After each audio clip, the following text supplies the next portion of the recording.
2024년 첫 주일입니다. 하나님께 가까이 함이 복이라 하신 말씀처럼 이 한 해 동안 주님 앞에 한 발짝씩 더 가까이 나오셔서 하나님이 주시는 복 많이 받으시고 누리시고 또 하나님의 고쳐주심과 치유하심을 경험하는 우리 온 교회 될 수 있기를 기도합니다. 이스라엘 백성들을 애굽의 종살이에서 구출해 내신 하나님께서 그 백성들과 시내산에서 계약을 맺었죠. 하나님이 구원하신 백성이 되었으니까 이제 너희는 구원받은 백성답게 살아가도록 율법을 주셨습니다. 그리고 하나님께서 늘 함께 하신다는 증표로 하나님 임재의 장소인 성막을 허락하셨고 또 하나님을 더 잘 섬기기 위한 방법으로 제사법을 주셨습니다. 5가지 제사와 7가지 절기를 통해서 속죄함을 받은 백성들이 거룩하게 살아가도록 하셨습니다. 하나님은 거룩하신 분이기 때문에 그의 백성된 자들도 거룩해야 하고요. 또 거룩해야만 하나님과 교제할 수 있고 또 그 나라에서 함께 살아갈 수 있기 때문입니다. 하나님이 이렇게 말씀하셨습니다. 너희는 거룩하라. 나 여호와 너의 하나님이 거룩함이니라. 이렇게 말씀하시면서 부모를 경외하고 나의 안식일을 지키라. 우상을 금하라 하는 말씀으로 하나님의 백성들이 거룩하게 살아가는 방법을 또 말씀해 주셨습니다. 거룩하라라고 하는 이 말씀은 옷이나 얼굴이나 액세서리 등 외적으로 거룩하게 보이라는 말씀이 아닙니다. 이 내면의 마음 자세와 우리의 생활 모습이 성도답게 하나님의 법대로 살아가라는 말씀입니다. 하나님을 모르는 사람들과 구별되라. 이게 거룩하라는 말씀입니다. 아마도 출애굽기와 레위기 말씀을 보면서 좀 어렵게 여겨지는 분들도 있을 겁니다. 그러나 우리가 어렵다고 해서 안 보아서는 안 되고요. 멀리 할 수도 없습니다. 우리에게 필요해서 주신 진리의 말씀이기 때문입니다. 우리가 그런 말씀들이 어려워 보이는 이유 한 가지는 그만큼 우리가 그 구약의 말씀을 가까이 하지 않았다라고 하는 증거이죠. 성경 말씀은 우리 모두가 알아야 되는 말씀이기 때문에 하나님이 우리에게 주셨습니다. 사실 이 구약의 성막 이야기나 제사에 관한 이런 내용은 정말로 중요한 말씀입니다. 우리가 성경 153 온라인 운동을 통해서 배우는 이런 기회에 우리가 말씀을 더 잘 듣고 더 배우고 깨닫는 기회가 되도록 하시기를 바랍니다. 어려우면요, 한 번 더 보고 또 한 번 더 보고 여러 번 보시기를 바랍니다. 새해 첫 달 우리 1월 달에는 함께 민수기의 말씀을 함께 볼 겁니다. 계약을 맺은 백성이 되어서 하나님께로부터 율법과 성막과 제사법을 전수받은 이스라엘은 이제 하나님의 명령에 따라서 이제 시내 산을 출발하여서 이 가나안을 향해서 나아가게 되어집니다. 민수기는 앞부분에 1차 인구조사가 있고요. 뒷부분에 가면 2차 인구조사가 기록되어 있습니다.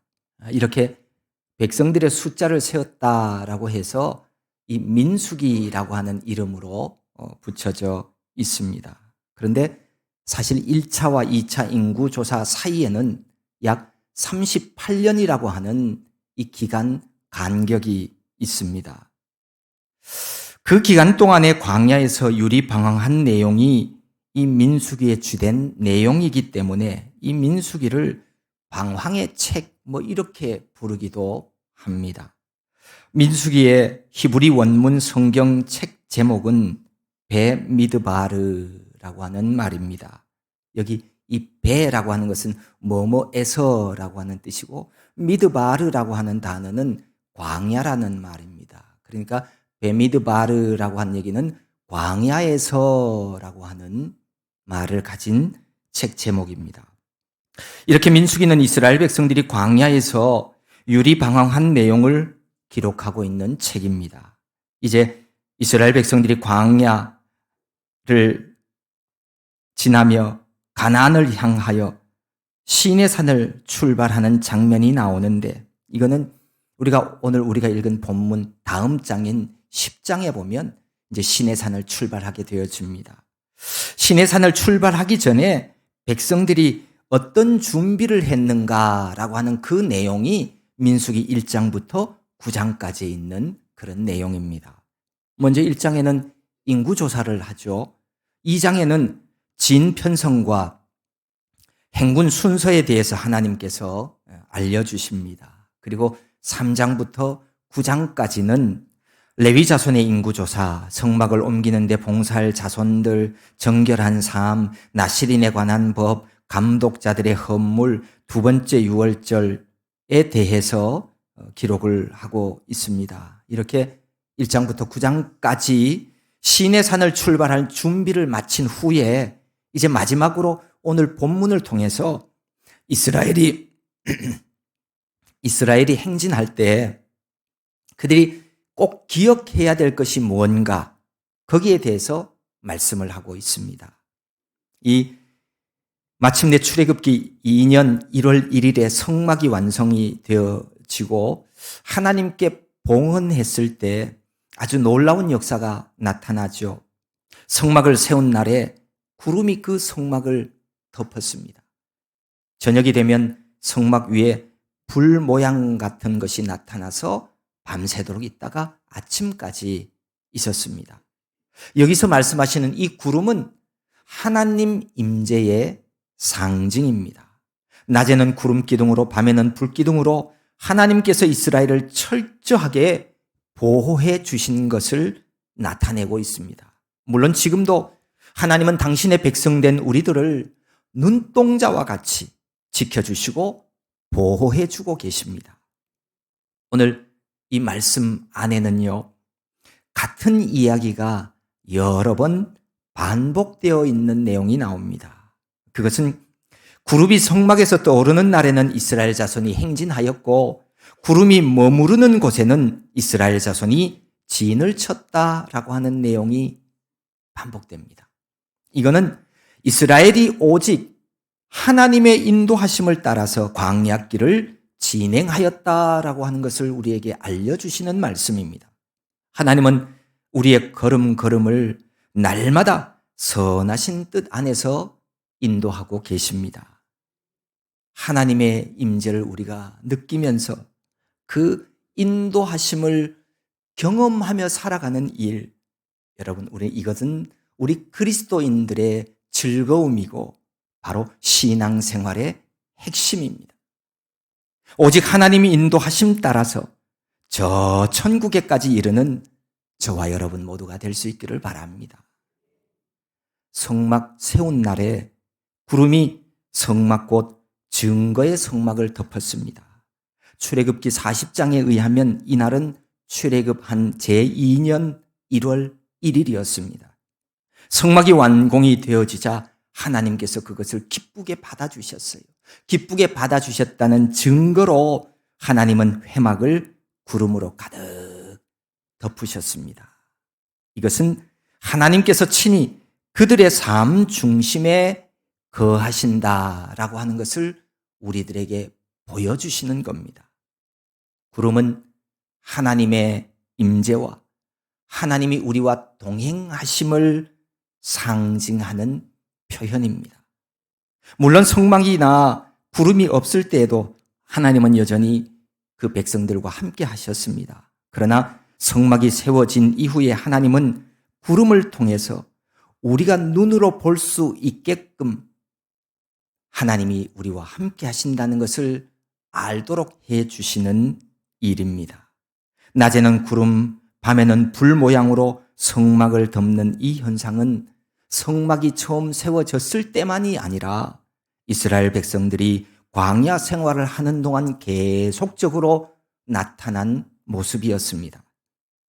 광야 생활하는 동안 이스라엘 백성이 불평과 반란을 일으킬 때도 있었고요.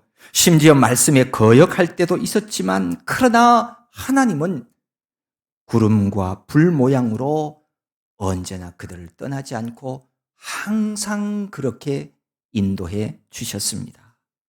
그래서 하나님 변함없는 사랑과 은혜는 언제나 우리 생존과 소망의 근거가 되는 것입니다. 오늘날 이 세상을 살아가는 우리들에게도 마찬가지입니다. 만약에 우리가 불평하고 불순종할 때마다 하나님께서 우리를 떠나시고 우리를 인도해 주시지 않는다면 이 땅에 살아남을 사람은 한 사람도 없습니다. 그래서 우리 하나님은 사랑의 하나님이고 좋으신 하나님이십니다. 이 크신 사랑을 베푸시는 하나님께 우리 모두는 감사하고 또 감사하며 살아가야 하겠습니다. 17절 말씀에 보면 구름이 성막에서 떠오르는 때에는 이스라엘 자손이 곧 행진하였고 구름이 머무는 곳에 이스라엘 자손이 진을 쳤다고 기록합니다. 이스라엘은 하나님의 임재와 동행의 상징인 구름, 이 구름을 중심으로 그 광야 생활을 했습니다. 그들은 전적으로 구름의 인도하심에 모든 것을 맡겼고 의존했습니다. 구름이 지시하지 않을 때에는 자신들의 의사에 따라 섣불리 그렇게 행동하지 않았습니다. 모두가 다 구름을 볼 수 있었기 때문에 그들은 각각 개인적으로 하나님의 임재와 동행을 경험하며 그렇게 살아갈 수가 있었습니다. 구름이 성막에서 떠오를 때 행진하고 구름이 머무는 곳에 진을 쳤다라고 하는 이 말씀의 의미는 이스라엘 자손이 여호와의 명령을 따라 행진하였다라고 하는 뜻입니다. 출애굽한 이스라엘 백성들이 약속의 땅 가나안을 향해 행진했던 광야길, 정말 힘들고 어려운 길이었습니다. 수많은 위험이 도사리고 있었고요. 예측할 수 없는 장애물과 악한 이들의 공격이 있는 땅이었습니다. 하나님 백성 이스라엘은 그러면 어떻게 이 광야길을 지나서 가나안 땅에 들어갈 수 있었을까요? 우리도 이 세상을 살아갈 때 오늘 말씀 속에서 잘 배워야 하겠습니다. 광야길을 걸어갔던 백성들처럼 하나님의 인도하심을 따라가기 위한 방법 몇 가지를 오늘 본문은 우리에게 알게 해줍니다. 첫째는 무엇보다 하나님을 신뢰해야 합니다. 이스라엘 백성들은 구름의 움직임에 따라서 그들이 살아갔습니다. 구름이 성막 위에 머무는 날이 오래일 때나 적을 때나 그것이 하나님의 명령이라고 하는 사실을 잘 알고 함부로 움직이지 않았습니다. 19절 말씀해 보면 구름이 성막 위에 머무는 날이 오래일 때에는 이스라엘 자손이 여호와의 명령을 지켜 행진하지 아니하였으며 혹시 구름이 성막 위에 머무는 날이 적을 때에도 그들이 다만 여호와의 명령을 따라 진영에 머물고 여호와의 명령을 따라 행진하였으며 절대적으로 하나님을 믿고 신뢰했다는 말씀입니다. 신뢰하지 않으면 따를 수 없고요. 신뢰하지 않으면 순종할 수 없습니다. 하나님이 우리에게 요구하시는 것은 우리가 움직여야 하는 시기를 감지하는 감각이 아닙니다. 구름 기둥 가운데서 하나님이 임재해 계심을 확신하면서 전적으로 하나님을 신뢰해야 합니다. 그래서 구름이 움직이면 즉각 반응할 수 있는 이 순종의 마음, 이 마음을 하나님은 우리에게 요구하고 계십니다. 구약성경 예레미야 10장은 우리에게 이렇게 말씀합니다. 여호와여, 내가 알거니와 사람의 길이 자신에게 있지 아니하니 걸음을 지도함이 걷는 자에게 있지 아니하니이다. 내 걸음을 인도하시는 이는 하나님이시라는 거예요. 내가 하나님의 뜻을 벗어나서 내 뜻대로 계획한다고 내 걸음이 그렇게 되어지느냐? 아니라는 겁니다. 하나님은 오늘날에도 말씀을 통해서 혹은 성령의 역사를 통해서 우리 모두를 인도해 주십니다. 하나님은 어느 시대에나 하나님을 신뢰하며 의지하는 자에게 선한 목자가 되어 주십니다. 우리가 하나님을 인도자로 삼기만 하면 잔잔한 물가에서 물을 먹게 해 주시고요. 푸른 초장에서 배부르도록 먹도록 인도해 주시는 분, 그분이 바로 우리 하나님이십니다. 두 번째로는 환경을 초월하여 하나님께 순종하는 자가 되어야 합니다. 사람은 환경의 영향을 받습니다. 맹모 삼천지교라고 하는 말이 있죠. 맹자 어머니가 맹자에게 좋은 교육 환경을 만들어주기 위해서 3번 이사한 일을 두고 하는 말이지요. 환경이 사람에게 영향을 미치는 것이 사실이라고 하더라도 환경에서 벗어나지 못하면 사람은 하나님을 믿지 못합니다. 믿음을 가질 수가 없습니다. 신앙은 이 환경 문제를 뛰어넘어야 합니다. 그래야 성경이 말하는 올바른 신앙생활, 생명의 길, 구원의 길을 걸어갈 수 있습니다. 환경에 얽매이기를 잘하는 사람들을 보면요, 대부분이 다 하나님을 바라보며 말씀에 순종하는 삶을 살아가지 못합니다. 환경에 얽매여서요.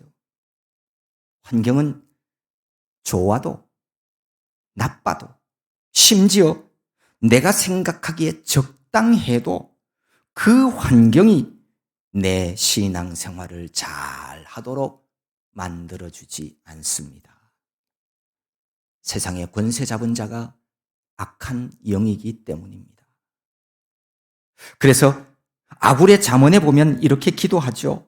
나를 가난하게도 마옵시고 부하게도 마옵시고 오직 필요한 양식으로 나를 먹이시옵소서. 혹 내가 배불러서 하나님을 모른다 여호와가 누구냐 할까 하오며 혹 내가 가난하여 도둑질하고 내 하나님의 이름을 욕되게 할까 두려워함이니이다. 좋은 환경이 되어지면 그때 가서 내가 신앙생활 잘하겠습니다 라고 마음먹은 사람이 있다면 그는 결코 하나님을 가까이 할 수 없는 사람입니다.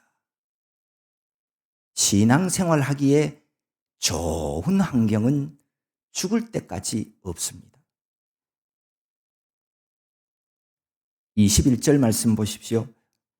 혹시 구름이 저녁부터 아침까지 있다가 아침에 그 구름이 떠오를 때는 그들이 행진하였고 구름이 밤낮 있다가 떠오르면 곧 행진하였으며 날이 서늘해져서 활동하기에 좋은 저녁 시간부터 아침까지는 가만히 있다가 왜 날이 더워지기 시작할 때 하필 구름이 떠올랐을까요?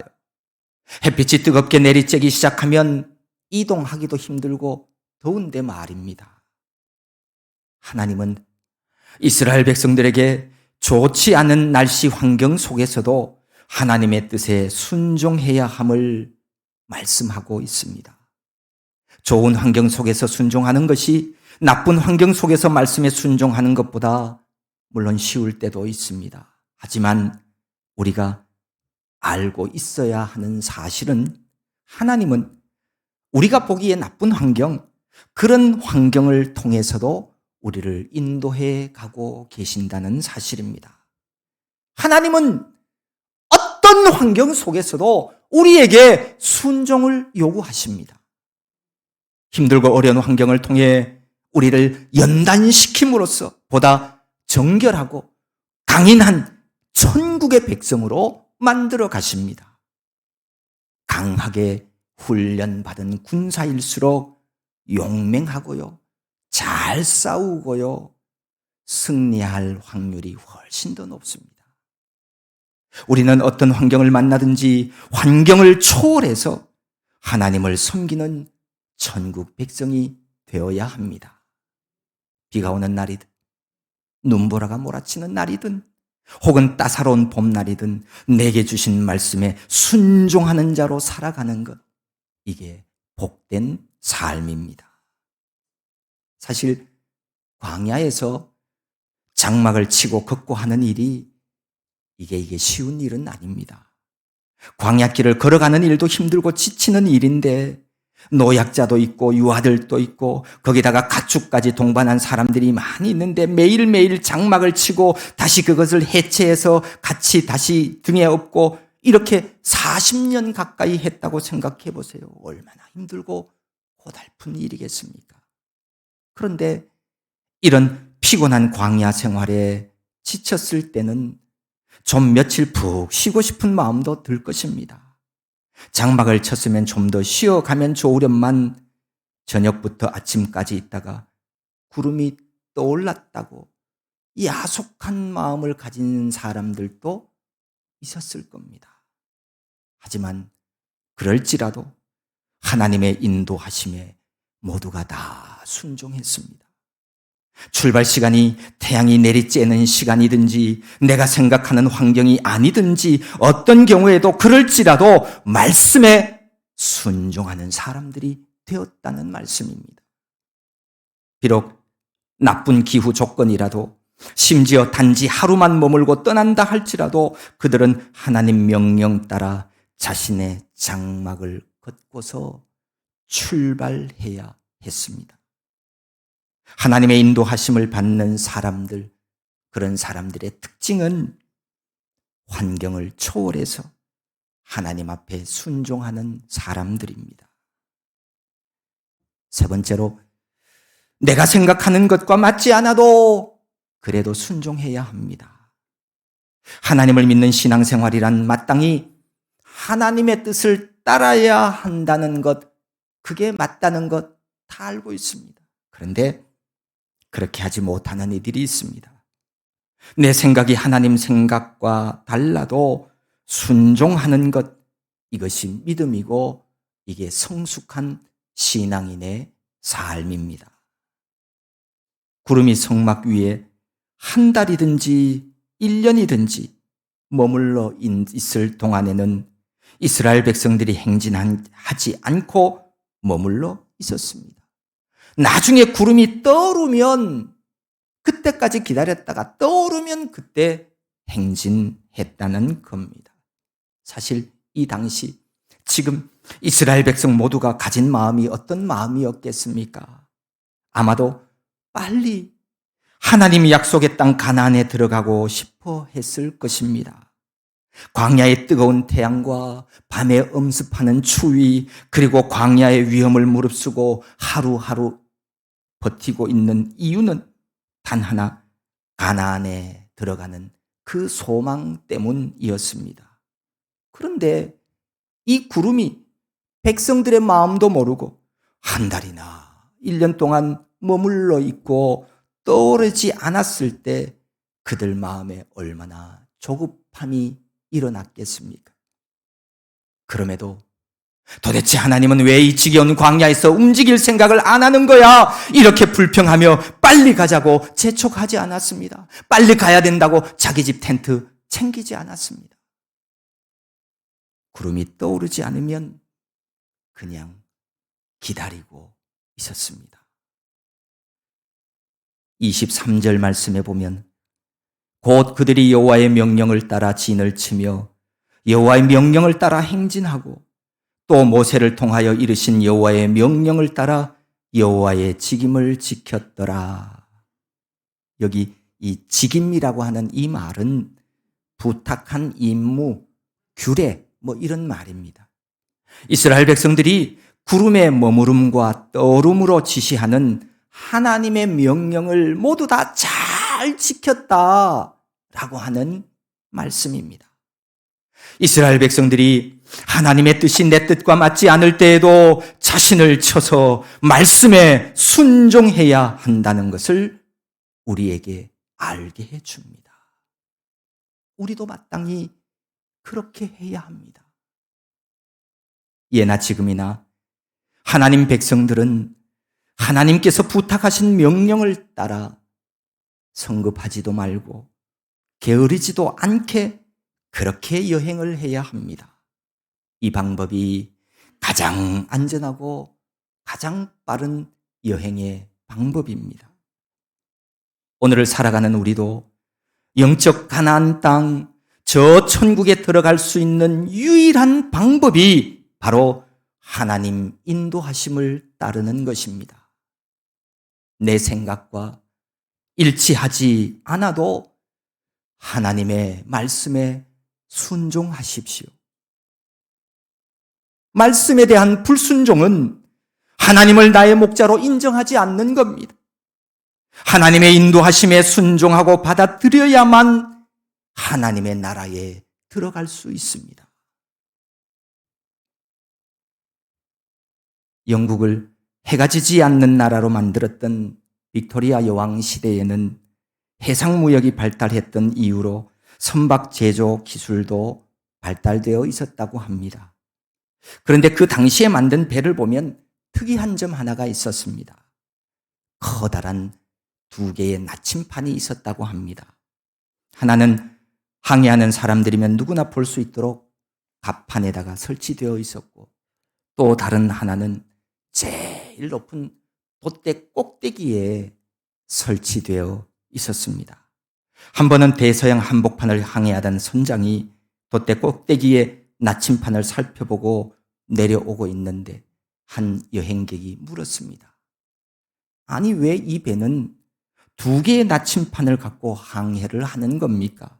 그리고 굳이 저 위태롭게 있는 저 높은 꼭대기에 나침판을 매 달아야 하는 무슨 이유라도 있습니까? 선장은 그 이유를 설명해 주었다고 합니다. 우리가 알고 있듯이 이 배는 철로 만들었습니다. 때문에 불행히도 갑판 위에 있는 나침판은 간혹 주위에 있는 쇳조각의 영향으로 고장을 일으킵니다. 그래서 제대로 방향 표시를 못하는 경우가 발생합니다. 하지만 저 돛대 꼭대기의 나침판은 어떤 영향도 받지 않고 변함없이 제 기능을 잘 발휘합니다. 그래서 배가 원하는 대로 항해하기 위해서는 반드시 돛대 꼭대기에 있는 나침판을 설치하고 보아야 합니다. 이스라엘 민족이 광야 생활을 하는 동안 여호와 하나님께서는 그들을 불기둥과 구름기둥으로 인도하셨습니다. 주위에 어떠한 방해도 받지 않고 흔들림 없이 제 기능을 다해 항해를 인도했던 나침판처럼 우리 아버지 하나님의 인도하심은 한치의 오차도 없이 조금의 부족함도 없는 완전한 인도하심이었습니다. 모세와 함께 광야를 지났던 이스라엘 백성들처럼 우리 모두도 오직 여호와 하나님의 명령, 이 명령을 따라서 광야 같은 이 세상길을 행진할 수 있어야 합니다. 그게 유일한 방법입니다. 무엇보다도 하나님을 신뢰하는 믿음을 가지십시오. 그리고 환경을 초월하며 내 마음, 내 생각과 다르더라도 오직 하나님의 뜻을 따라, 하나님의 명령 따라 약속의 땅, 가나안 땅을 향해 전진하는 저와 여러분 모두가 될 수 있기를 소망합니다.